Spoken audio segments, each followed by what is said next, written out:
ganyan po pala yung ulam namin ngayong tanghali. Kagabi pa po itong prito.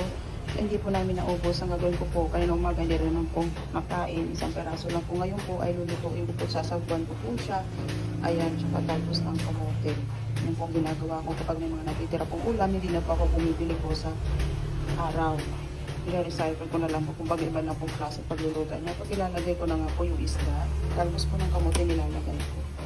Ayan, lalagay ko na po siya. Yan po yung ulam po namin. Hanggang mamayang gabi pa po yan. Hanggang bukas pa po ito na matitira pa po. Lalo po, kapag single mother po ang magtatrabaho po. Kasi ako single mother po ako. Nagtitipid po talaga ako. Kasi nagbabay po ako ng tuition fee, ganyan. May nursing po ako. Ayan. Kaya, kinakailangan i-recycle po natin yung ulam. Yan nga po, ilalagay ko na po yung talbos ng kamote. Yan. Ganun po talaga kapag mga single mom. Kailangan magtipid po. Siyempre, tayo lang naman po ang kumakayod. Wala pang tumutulong sa atin. Lalo na po ako dahil patay na po mga magulang ko. Ako lang po ang kumakayod po sa pamilya ko.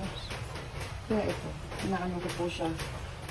Yung mga ulam na natitira, ang ginagawa ko po doon ay tinatwist ko lang po ng luto para makatipid-tipid lang po, magkasya lang po sa budget po namin. Magkasya lang po yung budget po hanggang sa pagsahod. Pero syempre, may mga bayarin pa po, kuryente, tubig, kung ano na po baon, pagkain, kaya yan. Hindi namin ako wala po ng sabaw kasi po, kapag maraming sabaw, yung ginagawa din po namin ulam ang sabaw.